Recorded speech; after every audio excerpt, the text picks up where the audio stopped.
गङ्गातरङ्गरमणीयजटाकलापं गौरीनिरन्तरविभूषितवामभागं नारायणप्रियमनङ्गमदापहारं वाराणसीपुरपतिं भज विश्वनाथं वाराणसीपुरपतिं भज विश्वनाथम। अत्र भवतां समेषां स्वागतम वर्तते। हम लोग उत्तर रामचरितम के तृतीय अंक के पढ़ने के क्रम में आज का 14 नंबर का पाठ पढ़ेंगे। इसके पूर्व हम लोग 13 पाठ पढ़ चुके हैं। तो इसके पीछे के पाठ में हमने विचार किया था, ये तमसा के इस कथन तक हमने विचार किया था। ये जो तमसा का कथन है, ये जो श्लोक में कहती है तमसा कि तटस्थम नैराश्या दपि च कलुषम विप्रियवशात। तो ये जो शिखरणी छंद में तमसा ने कहा था, इस कथन तक तो हमने पीछे के पाठ में अच्छे से विचार किया था। तो तमसा ये श्लोक किसको कह रही है, किसको संबोधित करके कह रही हैं? तो यहाँ वत्से लिखा था, तो वत्से से किसका बोध रहा था? सीता का। तो सीता ने कहा कि बिना किसी कारण का परित्याग किए हैं मेरा राम, लेकिन फिर भी बिना किसी कारण का परित्याग करने वाले जो राम हैं, ऐसे राम पर भी एवं विधेन दर्शनेन, इस प्रकार के दर्शन से कीदृशी में हृदयावस्था, मेरी हृदय की अवस्था, मेरी हृदय की स्थिति किस प्रकार की हो गई है, मैं नहीं समझ पा रही हूँ। राम भले मुझे बिना किसी कारण का ही निकाल दिए हों अयोध्या से, लेकिन फिर भी राम का जब हमने पंचवटी में दर्शन किया है तो मेरा हृदय अजीब सा महसूस कर रहा है, मैं ही नहीं समझ पा रही हूँ। तो इसी को तो तमसा ने बताया कि जानामि वत्से जानामि, ये लिखा ना, जानामि वत्से जानामि, जानती हूँ पुत्री, जानती हूँ तुम्हारा हृदय किस प्रकार का महसूस कर रहा है। अहम जानामि, मैं जानती हूँ। किस प्रकार का महसूस कर रहा है भाई? तो उस बात को तमसा ने इस श्लोक में कहा था कि किस प्रकार का तुम्हारा हृदय महसूस कर रहा है। तो उसको कहते हुए तमसा ने बताया था कि निराशा के कारण तुम्हारा हृदय तटस्थ हो गया है, अर्थात उदासीन हो गया है, और विप्रियवशात, निष्कारण परित्याग रूप जो अप्रिय हुआ है तुम्हारे साथ, उसके कारण से तुम्हारा हृदय कलुषित हो गया है। कलुषम माने होता है क्रोधितम, तो तुम्हारा हृदय क्रोधित हो गया है। उसका क्या कारण है क्रोध का? तो क्रोध का कारण है विप्रियवशात, निष्कारण रूप परित्याग, यही कारण है। इस कारण से तुम्हारा जो हृदय है वह हृदय कलुषम, कलुषित हो गया है, क्रोधित हो गया है। और तमसा ने कहा था कि वियोगे दीर्घेस्मिन, अस्मिन दीर्घे वियोगे, इस दीर्घ वियोग में, ये चिरकाल तक जो तुम्हारा वियोग रहा राम के साथ, जो 12 साल तक जो तुम राम से अलग रही, 12-13 साल, तो इस दीर्घ वियोग में और झटिति और शीघ्र ही ये घटना हो गया, राम का दर्शन हो गया। इस घटना से स्तंभितम तव हृदयम, तुम्हारा हृदय स्तंभित है, रुक सा गया है।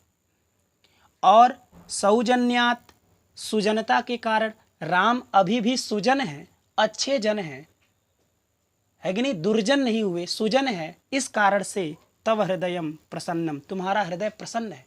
उनकी सुजनता को देख करके, उनके सौजन्य को देख करके तुम्हारा हृदय प्रसन्न भी है।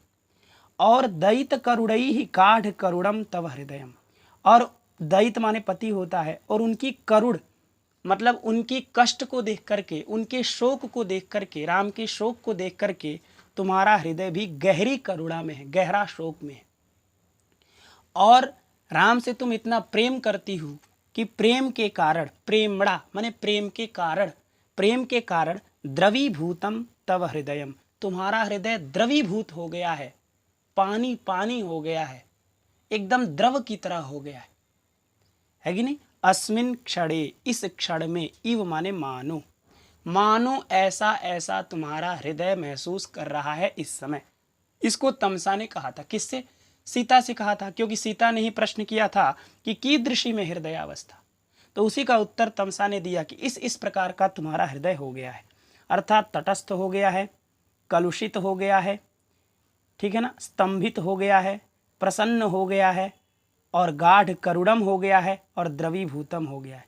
1 2 3 4 5 और 6 प्रकार की स्थिति हो गई है सीता के मन की। तो ये किसने कहा? तमसा ने कहा सीता से।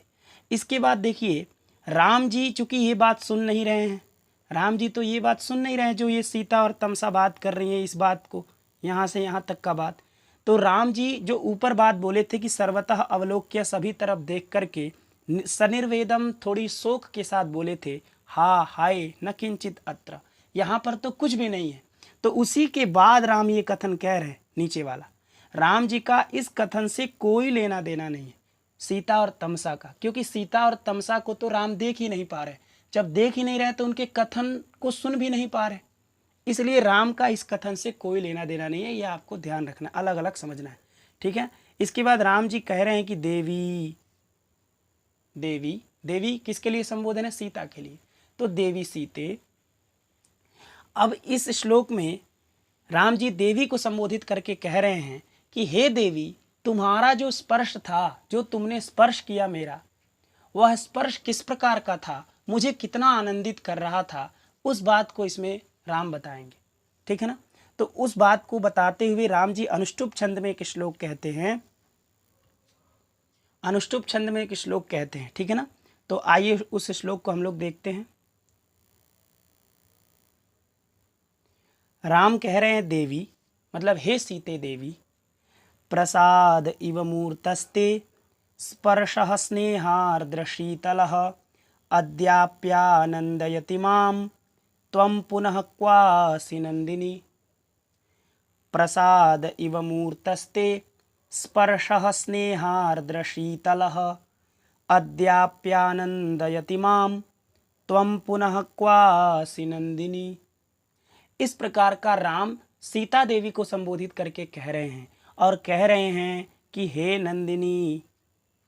नंदिनी किसको कहते हैं भाई? तो या आनंदयति सा नंदिनी, जो प्रसन्न करती है उसको कहते हैं नंदिनी। नंदिनी दीर्घ इकारांत शब्द होगा, तो नंदिनी गौरी की तरह रूप चलेगा, तो नंदिनी, नंदिन्यो, नंदिन्य इस तरह चलेगा। जब गौरी का संबोधन में आप बनाते हैं तो क्या करते हैं? गौरी को ह्रस्व कर देते हैं, तो गौरी इस तरह हो जाता है। उसी तरह नंदिनी शब्द का जब ह्रस्व करेंगे तो क्या होगा? नंदिनी। तो वही तो लिखा नंदिनी। तो ये नंदिनी संबोधन का है, ये चिन्ह लगा दिया है, ये आपके सुविधा के लिए लगा, इसको लगाने की ज़रूरत नहीं है। यदि आप नहीं लगाएंगे तो भी समझा जाएगा ये संबोधन है, ठीक है ना। लेकिन चूंकि आपको स्पष्ट के लिए लगाया गया है, तो नंदिनी मतलब हे आनंद देने वाली, हे आनंद देने वाली, ये संबोधन है किसके लिए? सीता के लिए, ठीक है ना। तो सीता को कहा जा रहा है कि हे आनंद को देने वाली, ते स्पर्शः, तुम्हारा स्पर्श। तो ते से, ते बराबर तव, तव माने सीताया। तो चूंकि संबोधन देवी का किया गया ना, तो देवी से किसका बोध हो रहा है? सीता का। तो ते से भी बोध किसका होगा? सीता का। क्यों? क्योंकि जो सर्वनाम शब्द होते हैं वो प्रायः पूर्व परामर्शक होते हैं, वो पूर्व को स्पर्श करते हैं। जो पूर्व में कहा जाता है बात ना, उसी से तत् शब्द का संबंध रहता है। तो पूर्व में क्या कहा राम ने? देवी संबोधन किया, इसलिए देवी के साथ इस सर्वनाम शब्द का संबंध है, इसीलिए ते से किसका बोध होगा? उस देवी का बोध होगा।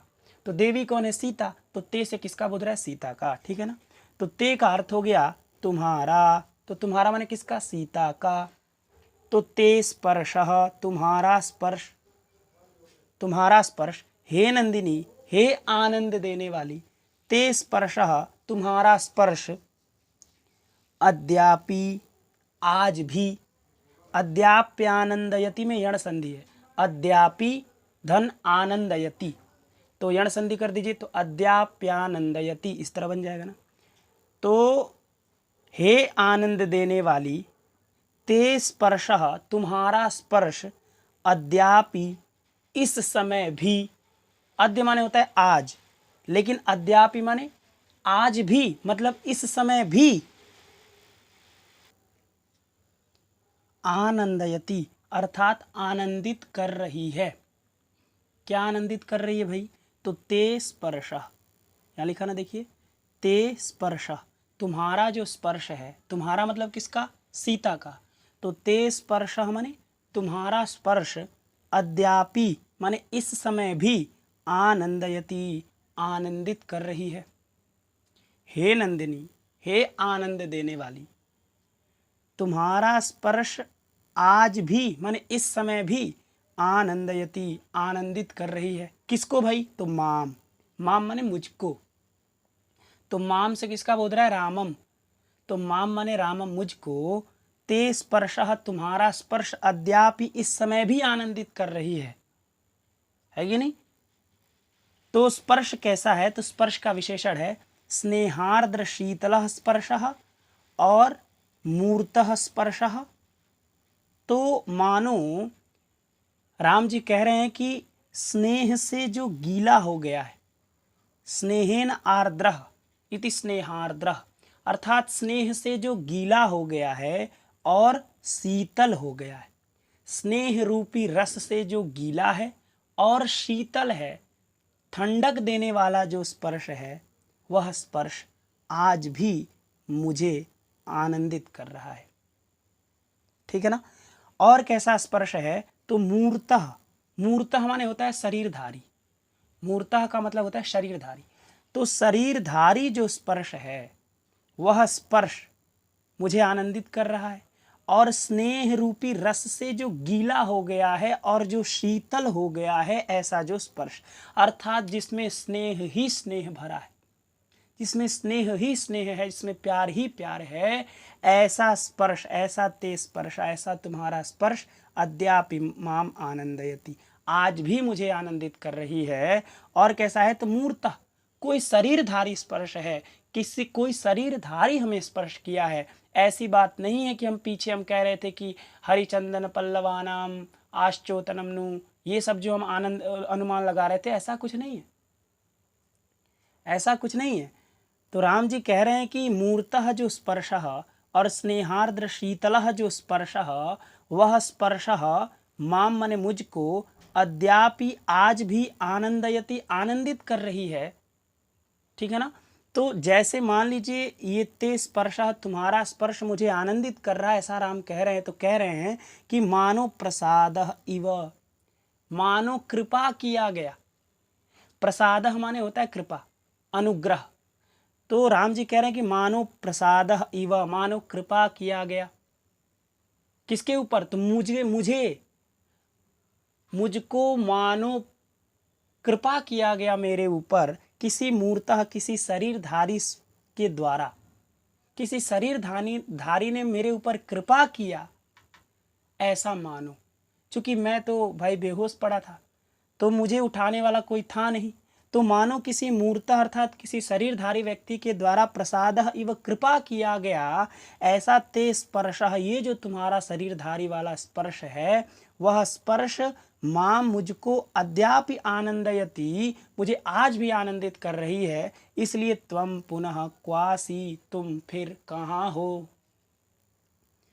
त्वम माने तुम, पुनः माने फिर से, क्व असि कहाँ हो, क्व माने कुत्र, तो क्व माने कहाँ, असि माने हो, तो तुम फिर कहाँ हो, तुम फिर कहाँ चली गई? मुझे एक बार स्पर्श करके, मुझे इतना आनंद दे करके तुम पुनः क्वासी, तुम फिर कहाँ चली गई हो? तुम कहाँ हो नंदिनी? मैं तुम्हें खोज रहा हूँ, मैं तुम्हें बार बार ढूंढ रहा हूँ, तुम कहाँ हो? ऐसा राम कह रहे हैं। तो ये श्लोक आपको समझ में आ गई। इसमें उपमा अलंकार, इसमें उत्प्रेक्षा अलंकार है। यहाँ जो इव का प्रयोग है वो उपमावाचक नहीं है, उत्प्रेक्षा है। ऐसा राम जी कह रहे हैं कि मानो किसी शरीरधारी के द्वारा कृपा किया गया मेरे ऊपर, मानो किसी शरीरधारी ने कृपा किया।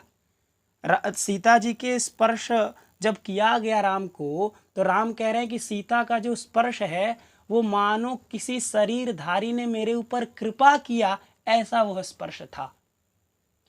और कैसा था? तो स्नेहार्द्र शीतलः था, स्नेह के कारण जो गीला था और शीतल था, स्नेह के कारण गीला और शीतल था, स्नेह से गीला और शीतल था, है कि नहीं? रस से, पानी से, इससे गीला नहीं था, स्नेह से गीला था। ये साहित्य, ये कल्पनाओं का घर है। यहाँ पर उपमा दी जाती बार बार हर एक जगह पर। तो यहाँ कहा जा रहा है कि स्नेह से जो गीला था, अर्थात जिसमें स्नेह ही स्नेह भरा था, जिसमें प्रेम ही प्रेम भरा था, जिसमें केवल और केवल प्यार था, ऐसा जो ते स्पर्शः, ऐसा जो तुम्हारा स्पर्श था, वह स्पर्श अद्यापि माम आनंदयति, आज भी मुझे आनंदित कर रही है। तो हे नंदिनी, हे आनंद को देने वाली, हे आनंद को, प्रसन्नता को देने वाली, त्वम पुनः क्वासी, तुम फिर कहाँ हो?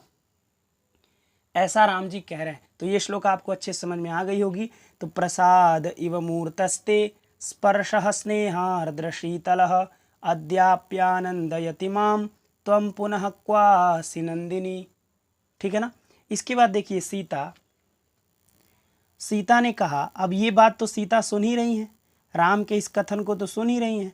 तो राम के इस कथन को सुनकर के सीता कह रही हैं कि सीता एते खलु ते अगाध मानस दर्शित स्नेह संभाराः आनंद निश्यन्दिनः सुधामयाः आर्यपुत्रस्योल्लापाः जाने प्रत्ययेन निष्कारण परित्याग शल्लितोपि बहुमतो मम जन्मलाभः। ये सीता कह रही हैं इस कथन को सुन करके। राम ने कहा कि देवी, तुम्हारा जो स्पर्श है आज भी मुझे आनंदित कर रहा है। तो हे आनंद को देने वाली सीते, तुम पुनः क्वासी, तुम फिर कहाँ हो, और तुम्हारा स्पर्श कैसा है? तो स्नेहार्द्र शीतल, स्नेह रूपी रस से जो गीला और शीतल है, ऐसा जो तुम्हारा स्पर्श है, और मानो किसी शरीरधारी व्यक्ति के द्वारा कृपा किया गया मेरे ऊपर, ऐसा जो तुम्हारा स्पर्श है, वह तुम्हारा स्पर्श आज भी मुझे आनंदित कर रहा है। तुम फिर कहाँ चली गई हो? मुझे आनंद को दे करके, मुझे प्रसन्नता को दे करके, कुछ क्षणों के लिए मुझे सुख को दे करके फिर तुम कहाँ चली गई? इस तरह से राम ने बार बार सीता को संबोधित करके कह रहे हैं। ठीक है ना। तो सीता ने इस कथन को सुनकर के कहा, सीता ने कहा कि एते माने होता है यह, ये, एषः एतौ एते, एषः माने यह, एतौ माने ये दोनों, एते माने ये सब। तो एते क्या? उल्लापाः, एते उल्लापाः, ये ऊंचे स्वर में बोलना। उल्लाप का मतलब होता है ऊंचे स्वर में बोलना, उसको कहते हैं उल्लाप। तो राम बार बार बोल रहे हैं ना, तो ऊंचे स्वर में ही तो बोल रहे हैं ना, देवी इस तरह का बोल रहे हैं संबोधन। देखिए ऊपर देवी कहे, है कि नहीं। तो इस तरह का जो संबोधन राम बोल रहे हैं सीता के लिए, तो ये तो बहुत ऊंचे स्वर में बोल रहे हैं ना, तो ये उल्लाप कर रहे हैं, इसको उल्लाप कहते हैं। ऊंचे स्वर में जब आप किसी का संबोधन करते हैं तो उसे उल्लाप कहते हैं। ठीक है ना। तो एते उल्लापाः, ये ऊंचे स्वर में बोलना। किसका भाई? तो आर्यपुत्रस्य। तो एते आर्यपुत्रस्योल्लापाः, ये आर्यपुत्र का जो ऊंचे स्वर में बोलना है ना, वो कैसा बोलना है भाई? ये जो राम जी बोल रहे हैं ऊंचे स्वर में बार बार मेरा नाम लेकर के, वह कैसा बोलना है मेरे लिए? सीता कह रही है कि मेरे लिए किस प्रकार का बोलना है। तो उसको पूरे बीच की लाइन में बता रही हैं कि ये उल्लाप कैसा है। पूरा उल्लाप का विशेषण है इस लाइन में, और कुछ नहीं। उल्लाप कैसा है, ये ऊंचे स्वर में बोलना मेरे लिए किस प्रकार का है। तो उस बात को सीता कहती हैं और कहती हैं कि सुधामयाः, जो उल्लापाः, सुधामयाः के उत्तर विसर्ग है, लेकिन यहाँ अ दिख रहा है ना, तो अ दिखने के कारण जो विसर्ग है उसका लोपः शाकल्य से लोप हो जाता है, इसलिए वहाँ पर नहीं दिख रहा है। ठीक है ना। तो सुधामयाः ये प्रथमा बहुवचन है, तो उल्लापाः ये भी प्रथमा बहुवचन है। तो जो भी प्रथमा बहुवचन का पद होगा वो उल्लापाः का विशेषण होगा। ठीक है ना। तो उल्लापाः कैसा है भाई? तो सुधामयाः, और कैसा है? आनंद निश्यन्दिनः, और कैसा है? अगाध मानस दर्शित स्नेह संभाराः, जो उल्लापाः, ऐसा उल्लापाः आर्यपुत्रस्य, ये आर्यपुत्र का उल्लाप इस प्रकार का है मेरे लिए। ऐसा सीता कह रही हैं। सीता कह रही हैं कि ते माने तुम्हारा, ते माने तुम्हारा, ते माने किसका? तो आर्यपुत्र से। तुम्हारा आर्यपुत्र, आर्यपुत्र तुम्हारा जो उल्लाप है ना, वो मेरे लिए कैसा है? तो सुधामया, अमृतमय है, मेरे लिए तो अमृत की तरह है। सुधा माने अमृत, मय माने सदृश, तो सुधामय माने अमृत सदृश, अमृतमय, अमृत की तरह तुम्हारा उल्लाप है। तुम्हारा जो ऊंचा ऊंचा स्वर में मेरे लिए संबोधन किया जा रहा है वो मेरे लिए तो अमृत के समान है। मुझे ऐसा लग रहा है ये अमृत बोला जा रहा है। क्यों? क्योंकि आप मुझे याद कर रहे हैं, मुझे याद कर रहे हैं। इस बात का मुझे इतनी खुशी है कि मुझे वो जो आपका उल्लाप है वो उल्लाप नहीं लग रहा है, वो शोक नहीं लग रहा है, मुझे दुख प्रकट नहीं कर रहा है, वो तो अमृतमय आपका उल्लाप लग रहा है मुझे। बात समझ में आ गई। और कैसा है? आनंद निश्यन्दिनः, आनंद माने खुशी और निश्यन्दिनः माने होता है बरसाने वाला। आनंद निश्यन्दिनः का अर्थ हो गया आनंद को बरसाने वाला, खुशी को देने वाला, प्रसन्नता को देने वाला, ये आपका उल्लाप लग रहा है। ये जो तुम्हारा उल्लाप है, ये जो तुम्हारा ऊंचे स्तर में विलाप करना, रोना धोना है, यह मेरे लिए तो अमृतमय है और आनंद को बरसाने वाला है। और कैसा है भाई, तो अगाध मानस दर्शित स्नेह संभाराह उल्लापा। और कैसा है, तो सीता कह रही हैं कि अगाध मानस, अगाधं च तत् मानसम इति अगाध मानसम, है कि नहीं। अगाध माने होता है, अगाधम माने अति गंभीरम, तो अत्यंत गंभीर जो मन है आपका, मानस माने मन, ठीक है ना, मनः एव मानसः, सा मन ही मानस है, ठीक है ना। तो अगाध माने अत्यंत गंभीर, जो आपका मानस है, जो मन है, जो तुम्हारा अत्यंत गंभीर मन है, ऐसे मन के द्वारा दिखाया गया जो स्नेह संभार है, संभार माने समूह होता है और स्नेह माने प्रेम, तो स्नेह संभारा माने प्रेम के समूहों को, तुम्हारे अत्यंत गंभीर मन के द्वारा दिखाया गया जो प्रेम समूह है, इस तरह का हमें उल्लाप लग रहा है तुम्हारा। तुम ऊंचे स्वर में विलाप कर रहे हो, तो मुझे ऐसा लग रहा है कि मानो तुम अपने अत्यंत गंभीर मन के द्वारा मेरे प्रेम के समूह को दिखा रहे हो। तुम दिखा रहे हो कि मेरे लिए हमारे मन में कितना प्रेम है, कितना प्रेम का समूह भरा है, कितना प्यार भरा है, इसको तुम दिखा रहे हो इस उल्लाप के द्वारा, ऐसा मुझे लग रहा है, ऐसा सीता कह रही, ठीक है ना। इसलिए ये जो आपका उल्लाप है, ये जो ते आर्यपुत्र से उल्लापा, ये तुम्हारा आर्यपुत्र का जो उल्लाप है, वह उल्लाप मेरे लिए कैसा है, तो अगाध मानस दर्शित स्नेह संभाराह, अर्थात अत्यंत गंभीर मन के द्वारा दिखाया गया प्रेम समूह वाला यह उल्लाप है। और कैसा है, आनंद निश्चंदिनः, आनंद को बरसाने वाला यह उल्लाप है। और सुधामया अमृतमय यह आर्यपुत्र का उल्लाप है। आर्यपुत्र का ऊंचे स्वर में बोलना, यह मेरे लिए तो बड़ी खुशी की बात है। कुल मिला जुला के कहने का मतलब ये है सीता।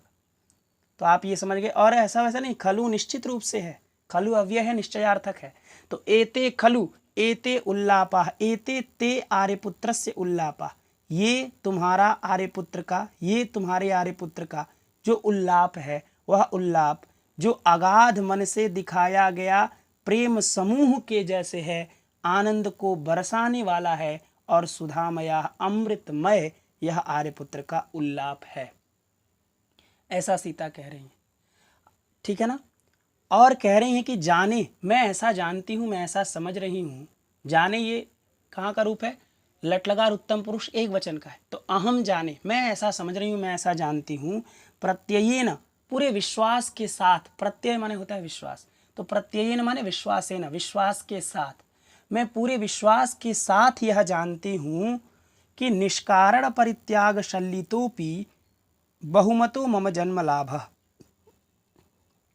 सीता कह रही हैं कि निष्कारण, निष्कारण माने बिना किसी कारण के, अब परित्याग माने परित्याग करना, तो निष्कारण परित्याग रूपी जो शल्य है, शल्य माने होता है कांटा, और उससे इतच प्रत्यय लगा है, तारकादिभ्यो इतच सूत्र से, ऐसा है तारकादिभ्य इतच करके, है कि नहीं। तो उस सूत्र से इतच प्रत्यय लगा है। तो बिना किसी कारण के परित्याग रूप जो शल्य है, जो कांटा है, ऐसे कैसा कांटा, तो यहाँ रूपक है, ध्यान रखिएगा। जो निष्कारण परित्याग है वही शल्य है। निष्कारण, बिना किसी कारण का परित्याग कर दिया गया, वही मेरे लिए कांटे की तरह है। निष्कारण परित्याग रूप जो शल्य है, जो कांटा है, उससे मुझे शल्लित कर दिया गया, उससे मुझे चुभा दिया गया, मुझे वो कांटा मुझे चुभाया गया। चुभाने का मतलब उस कांटे से मुझे विद्ध कर दिया गया। कैसा कांटा, तो निष्कारण परित्याग रूप जो कांटा है, ऐसे कांटे से मुझे विद्ध कर दिया गया। लेकिन अपि माने फिर भी, भले मुझे बिना किसी कारण का अयोध्या से निकाल दिया गया, निष्कारण परित्याग रूप जो कांटा है, जो शल्य है, जो शंकु है, उससे मुझे विद्ध कर दिया गया, मुझे चुभा दिया गया, लेकिन फिर भी मम जन्म लाभ, मेरा जन्म लेना, जन्म माने जन्म, लाभ माने प्राप्ति, तो जन्म प्राप्ति, मेरा जन्म प्राप्त करना, मेरा जन्म लेना, बहुमतः श्लाघनीय, बहुमतः बराबर श्लाघनीय, बड़ा प्रशंसनीय है। ठीक है ना। तो सीता कह रही हैं कि मैं पूरे विश्वास के साथ यह जानती हूँ, मैं पूरे विश्वास के साथ यह जानती हूँ कि बिना किसी कारण का परित्याग रूप शल्य से मुझे शल्यित कर दिया गया, मुझे विद्ध कर दिया गया, मुझे चुभा दिया गया। ऐसा कांटा जो निष्कारण परित्याग रूप था, ऐसे निष्कारण परित्याग रूप कांटे से मुझे विद्ध कर दिया गया, लेकिन फिर भी मेरा जन्म लेना बहुमतः श्लाघनीय है, प्रशंसनीय है। क्यों प्रशंसनीय है भाई? क्योंकि इस प्रकार के एते आर्यपुत्रस्य उल्लापा, ये जो आर्यपुत्र का उल्लाप है वही मेरे लिए, वही बता रहा है कि मेरा जन्म लेना सार्थक है। एक पत्नी के लिए एक पति इतना बेचैन हो, इतना उसको चाह रहा हो, वो भी जो अयोध्या का राजा है, चक्रवर्ती सम्राट है, वो चाहे तो कितनी स्त्रियां को प्राप्त कर सकता है, लेकिन फिर भी मेरे लिए 12 साल बीत चुका है, लेकिन फिर भी इतना मेरे लिए उल्लाप कर रहे हैं, इतना ऊंचे ऊंचे स्वर में मेरा संबोधन कर रहे हैं। तो यह संबोधन अगाध मन से दिखाया गया मानो प्रेम समूह है और आनंद को बरसाने वाला है, सुधामय है, अमृत की तरह है, ऐसा आर्यपुत्र का उल्लाप है। तो इसलिए मैं पूरे विश्वास के साथ यह समझ रही हूँ कि बिना किसी कारण के परित्याग रूप शल्य से, कांटा से भले मुझे शल्यित कर दिया गया, मुझे विद्ध कर दिया गया, मुझे चुभा दिया गया, लेकिन फिर भी मेरा जन्म लेना सार्थक है, श्लाघनीय है, प्रशंसनीय है। क्यों? क्योंकि राम मेरे लिए इतना उल्लाप कर रहे हैं। ठीक है ना। ऐसा सीता का कथन है। तो ये बात आपको समझ में आ गई कि एते खलु ते अगाध मानस दर्शित स्नेह संभाराः आनंद निश्यन्दिनः सुधामयाः आर्यपुत्रस्योल्लापाः जाने प्रत्ययेन निष्कारण परित्याग शल्यितोपि बहुमतो मम जन्मलाभः। इसके बाद राम कहते हैं, राम तो ये सुन नहीं रहे, आपको पता ही है राम तो ये सुन नहीं रहे, तो राम अपने में ही बोले रहे हैं कि कुतः, देखिए यहाँ राम ने कहा अथवा, ये श्लोक राम ने कहा ना कि त्वं पुनः क्वासी नंदिनी, हे नंदिनी, हे आनंद को देने वाली, त्वं पुनः क्वासी, तुम फिर कहाँ हो। तो फिर राम कह रहे हैं अथवा, ये श्लोक बोलने के बाद कह रहे हैं अथवा कुतः प्रियतमा, प्रियतमा कुतः, प्रियतमा कहाँ से है यहाँ पे, प्रियतमा कुतः, प्रियतमा कहाँ से, यहाँ पर प्रियतमा कहाँ से आएगी भाई? ऐसा राम दूसरा पक्ष सोच रहे हैं। एक पक्ष तो सोच रहे थे कि हमें निश्चित रूप से देवी ने ही स्पर्श किया, न खलु वत्सलया देव्या अभ्युपन्नोस्मि। फिर उसके बाद कह रहे हैं कि त्वं पुनः क्वासी नंदिनी, फिर सोच रहे हैं, कह रहे हैं कि अथवा कुतः प्रियतमा, यहाँ पर प्रियतमा कहाँ से आएगी मेरी। फिर कह रहे हैं राम की एषः भ्रमः रामभद्रस्य, रामभद्र का यह भ्रम है, यहाँ प्रियतमा कुतः, यहाँ कहाँ से प्रियतमा आएगी।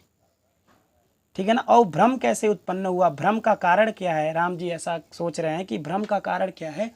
भ्रम का कारण है नूनम संकल्पाभ्यास पाटवोपादानः एषः भ्रमः रामभद्रस्य, रामभद्र का एषः भ्रमः, यह भ्रम है। वो भ्रम कैसे उत्पन्न हुआ? तो संकल्प के अभ्यास की चतुरता के कारण। संकल्प माने होता है चिंतन और अभ्यास माने होता है पुनरावृत्ति, बार बार किसी चीज की आवृत्ति करना, उसी को अभ्यास कहते हैं।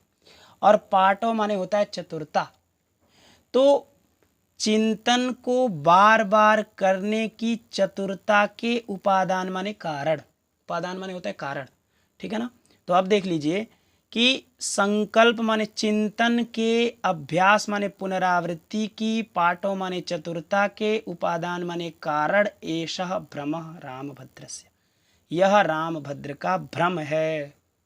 नूनम, निश्चित रूप से यह भ्रम है, ऐसा राम कह रहे हैं कि बार बार चिंतन कर रहे हैं हम सीता का, बार बार सीता का नाम ले रहे हैं कि हा देवी सीते, हा देवी जानकी, हा देवी, हा देवी, हा देवी, बार बार मैं सीता का नाम ले रहा हूँ। तो इस चिंतन के पुनरावृत्ति से, अभ्यास से, बार बार सीता का नाम लेने की, पाठों माने चतुरता से, किसकी चतुरता? तो पुनरावृत्ति की चतुरता। चिंतन की पुनरावृत्ति की जो चतुरता है, जो चातुर्य है, उसी के कारण एषः भ्रमः रामभद्रस्य, यह रामभद्र का भ्रम हो गया है कि यहाँ पर सीता है। कुतः प्रियतमा, कहाँ से यहाँ सीता आएंगी भला, हम बार बार सीता का नाम रहे, आएंगी कहाँ से यहाँ सीता। इस तरह का राम दूसरा पक्ष करके सोच रहे, अथवा करके, ठीक है ना। तो इसके बाद देखिए राम जी ये बोले, इसके बाद नेपथ्य से आवाज़ आ रही है, फिर से नेपथ्य से। नेपथ्य वो स्थान होता है जो पर्दे के पीछे का होता है, जो कि मंच पर नहीं दिखाया जाता है। मंच पर कौन है, राम है, और एक तरफ तमसा और सीता है, 3 लोग थे। तमसा सीता आपस में बात करती हैं, राम अपने आपस में अकेले बोलते हैं राम, क्योंकि राम के पास तो कोई है नहीं। तो नेपथ्य से आवाज़ आ रही है, अभी कुछ नहीं पता है कि नेपथ्य में कौन है। आप आगे पढ़ेंगे तो आप स्वयं समझेंगे कौन है, हम नहीं बताने वाले, आप स्वयं समझ जाएंगे। तो नेपथ्य से आवाज़ आ रही है, कौन बोल रहा है, किसको बोल रहा है, कुछ नहीं पता, बस इतना समझिए नेपथ्य का मतलब पर्दे के पीछे से आवाज़ आ रही है, ठीक है ना। तो पर्दे के पीछे से क्या आवाज़ आई भाई, अहो महान प्रमादः प्रमादः, अहो, हाय, अहो आश्चर्यचकित वाला अव्यय है, तो आश्चर्य है, महान बहुत बड़ा, प्रमादः प्रमादः, विपत्ति विपत्ति, असावधानी असावधानी, अर्थात बहुत बड़ी असावधानी हो गई है, बहुत बड़ी विपत्ति आ गई है, बहुत बड़ी विपत्ति आ गई है, ऐसी आवाज़ आ रही है। कहाँ से, नेपथ्य से, ठीक है ना, अचानक से। अब सुन कौन रहा है भाई, राम भी सुन रहे हैं, सीता तमसा भी सुन रही है इस बात को, ठीक है ना। तो इतना बात बोला गया, अहो, हाय, महान प्रमादः, बहुत बड़ा प्रमाद है, विपत्ति है, प्रमादः विपत्ति आ गई, विपत्ति आ गई। इतना बोल करके फिर ये श्लोक बोला गया, सीता देव्या स्वकर कलितैः इत्यर्धम पठ्यते। इति माने ये जो श्लोक है, इस श्लोक को अर्धम माने आधा, पठ्यते माने पढ़ा जाता है, इस श्लोक को आधा पढ़ा जाता है। तो ये श्लोक हम लोग पीछे पढ़ चुके हैं, हमने ये श्लोक पीछे पढ़ा था, और उस समय भी ये श्लोक नेपथ्य से ही बोला जा रहा था। उस समय कौन बोल रहा था, वासंती बोल रही थी, ठीक है ना, क्योंकि सीता देवी ने कहा कि निश्चित रूप से ननु प्रिय सखी वासंती व्याहरती, निश्चित रूप से ये मेरी प्रिय सखी वासंती ही बोल रही है। तो उस समय तो सीता ने पहचान लिया था, लेकिन उस समय जो बोला गया था सीता देव्या, वो केवल सीता ने ही सुना था, और इस समय जो बोला जा रहा है वो सीता तमसा भी सुन रही है और राम भी सुन रहे हैं, ठीक है ना। तो इस श्लोक को बोला जाता है, आधा बोला जाता है, मतलब 2 पाद बोला जाता है। 4 पाद होता है ना कि श्लोक में, तो 4 पाद का आधा कितना होगा, 2 पाद, तो 2 पाद बोला जाता है। तो 2 पाद आप भी बोल लीजिए, आप पीछे पढ़े ही हैं। तो सीता देव्या स्वकर कलितैः सल्लकी पल्लवाग्रैः अग्रे लोलः करिकलभको यह पुरावर्धितो भूत। ये हो गया आधा। तो पहले आधा बोला गया श्लोक, ठीक है ना। पहले नेपथ्य से आवाज आई क्या, अहो, हाय, महान प्रमादः, बहुत बड़ा विपत्ति आई है, बहुत बड़ी विपत्ति आई है। उसके बाद इस श्लोक को आधा बोला गया।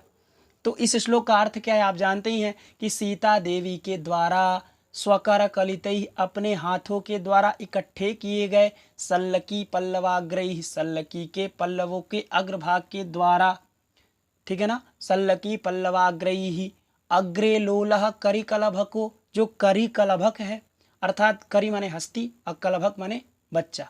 तो जो हाथी का बच्चा है, जो कि अग्रे लोलह, जो आगे चंचल होकर के खड़ा हो जाता था, ऐसा जो हस्ती शावक, ऐसा जो छोटा हाथी का बच्चा है, उस हाथी के बच्चे को सीता देवी ने अपने हाथों से इकट्ठा किए गए सल्लकी के पल्लवों के अग्रभाग को खिला खिला करके, यह पूरा वर्धिता, जिसको पहले बढ़ाया गया था, इतना बोली बस, अर्धम, इसलिए आधा। अभी श्लोक पूरा नहीं हुआ, तो इतना आधा ही बोली कि वहां पर भी सीता ने प्रश्न किया था, किम तस्य, उसका क्या हुआ, ठीक है ना। आधा ही पढ़ी थी अभी वासंती ने, तो बीच में ही प्रश्न कर दी सीता कि किम तस्य, उसका क्या हुआ। तो उसके बाद पूरा श्लोक पूरा किया गया था। तो यहां भी देखिए, सीता देव्या स्वकर कलितैः इस श्लोक को इत्यर्धम पठ्यते आधा पढ़ा जाता है तो रामः बीच में ही बोल पड़ते हैं सकरुणौत्सुक्यम। करुणा माने होता है शोक और औत्सुक्य माने होता है उत्सुकता। तो करुणा माने शोक और औत्सुक्य माने उत्सुकता। तो थोड़ी शोक और उत्सुकता के साथ राम बोलते हैं। थोड़ी शोक है, शोक इस बात का है, सीता का शोक है, सीता का शोक लिए हैं अभी, सीता का शोक थोड़ी कम हुआ है, तो सीता का शोक उनके अंदर है। और औत्सुक्य इस बात का है कि मेरे सीता के पुत्र पर किसी ने आक्रमण कर दिया, तो मैं उस जिसने आक्रमण किया उसका मैं वध करूंगा, इस बात की उत्सुकता है।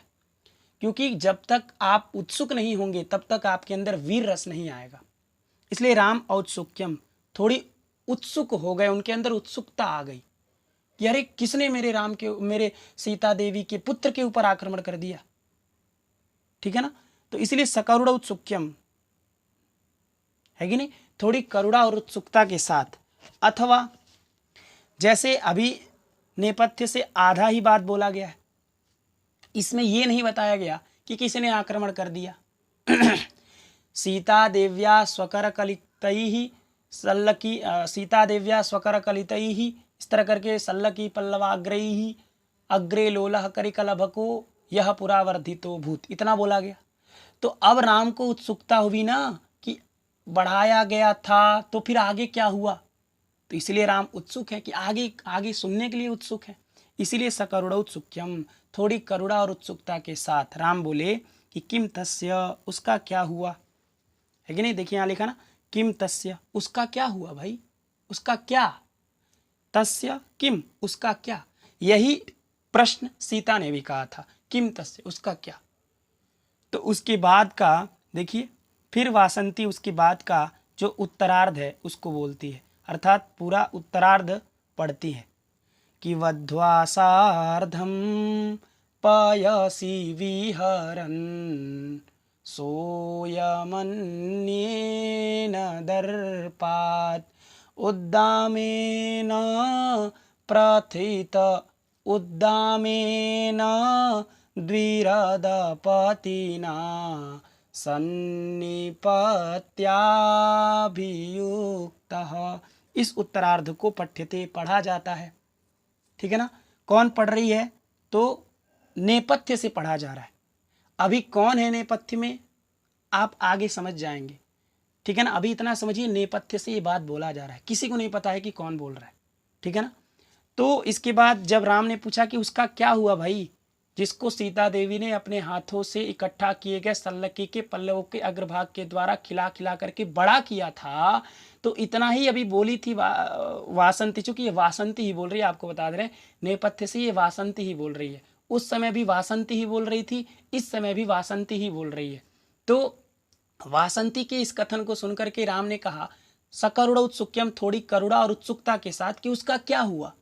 तो उसके बाद वासंती ने उत्तरार्ध बोल करके श्लोक को पूरा किया कि अपने वध्वा सार्धम, अपनी पत्नी के साथ। अब 12 साल पहले उस हाथी के बच्चे को सीता ने पाला था। अब 12 साल बाद वह हाथी का बच्चा बड़ा हो गया है, उसकी शादी हो गई है, उसकी पत्नी उसके साथ है। तो अपनी पत्नी के साथ वध्वा सार्धम, अपनी पत्नी के साथ पयस विहरन, जल में विहार कर रहा था, पयस विहरन। तो उसी समय एक उद्दाम है कि नहीं, वध्वा सार्धम पयसी विहरन सोयमन्येन दर्पात्, अर्थात वही यह अन्य द्विरदपतिना, किसी दूसरे गजराज के द्वारा, जो बड़ा घमंडी था, ऐसे गजराज के द्वारा सन्निपत्य, समीप में जाकर के आक्रमण कर दिया गया। किसके ऊपर, उस करिकलभक के ऊपर आक्रमण किया गया है। इतना बोली ही वासंती कि सीता भी बीच में बोल गई कि कह इदानीम अभियुज्यते। कह माने कौन, इदानीम माने इस समय, अभियुज्यते माने आक्रमण कर रहा है। कौन इस समय आक्रमण कर रहा है, अभियुज्यते का मतलब होता है आक्रमणम करोति। तो कह माने कौन, इदानीम इस समय, अभियुज्यते आक्रमण कर रहा है। कौन इस समय आक्रमण कर रहा है मेरे पुत्र के ऊपर, ऐसा सीता बीच में बोली। लेकिन सीता की बात को कोई सुन थोड़ी रहा है, सीता केवल बोल रही है तमसा से। तो राम जी देखिए, राम जी को जब ये बात सुनाई दी कि अपनी पत्नी के साथ जब वो जल में विहार कर रहा था तो एक गजराज के द्वारा उस पर आक्रमण कर दिया गया। जब ये बात राम सुने, यही बात सीता ने भी सुना था, अभी कुछ पहले आपने पढ़ा है, ठीक है ना। तो उस समय जब सीता ने इस कथन को सुना था, तो जब पूर्वार्ध सीता ने सुना था कि सीता देव्या स्वकर कलितैहि सल्लकी पल्लवाग्रही अग्रे लोलह करिकलभको यह पुरावर्धितो भूत, इतना सुना ही था कि उसने भी यही प्रश्न किया था, किम तस्य, उसका क्या हुआ। तो उसके बाद वासंती ने उस श्लोक को पूरा किया था कि बद्ध्वा सार्धम पयस विहरन, इस तरह करके सोयमन्येन दर्पात उद्दामेन द्विरदपतिना सन्निपत्याभियुक्तः, इतना बोला गया था। तो वहां पर सीता ने भी अपने आर्यपुत्र का संबोधन करके चिल्लाई थी कि अरे आर्यपुत्र परित्राय स्वमम तम पुत्रकम। फिर थोड़ा सोच करके सीता ने कहा था, हा अधिक, मेरे आर्यपुत्र तो मेरे पास हैं ही नहीं, मैं क्यों उनको संबोधित कर रही हूँ। इसके बाद सीता मूर्छित हो गई थी। तो वो उस समय का जो वो कहानी था गज वाला, करिकलभक वाला, वो वहीं पर थोड़ा रुक गया था। फिर उसके बाद राम का प्रवेश हो गया, फिर राम की कथा चलने लगी इधर राम और सीता की। तो फिर वासंती ने दोबारा कहा नेपथ्य से ही, लेकिन इस बार राम ने भी सुना। तो राम जी जब सुने हैं तो राम जी कह रहे हैं, देखिए राम जी कह रहे हैं, क्वासौ दुरात्मा यह प्रियायाः पुत्रम वधु द्वितीयम अभिभवति। राम जी कह रहे हैं कि क्व, कहाँ, असौ, असौ माने होता है वह, तो वह कहाँ दुरात्मा, वह दुरात्मा है कि नहीं। देखिए असौ माने होता है वह, और दुरात्मा माने दुष्टः आत्मा है यस्य, दुष्टः आत्मा यस्य असौ दुरात्मा, जिसका आत्मा बड़ा दुष्ट होता है उसको दुरात्मा कहते हैं। तो जो दुरात्मा है, जो बड़ा दुष्ट आत्मा वाला है, ऐसा असौ माने वह, कुत्र, क्व माने कुत्र, कहाँ, अभिभवति माने आक्रमण कर रहा है। क्व अभिभवति, कहाँ आक्रमण कर रहा है कि नहीं। तो क्व असौ दुरात्मा, कहाँ वह दुरात्मा, यह माने यह जो, यह क्या, तो यह दुरात्मा, जो दुरात्मा प्रियायाः पुत्रम, प्रिया के पुत्र को, और वधु द्वितीयम, और वधु द्वितीय को, अर्थात वधु सहित पुत्र को अभिभवती, आक्रमण कर रहा है।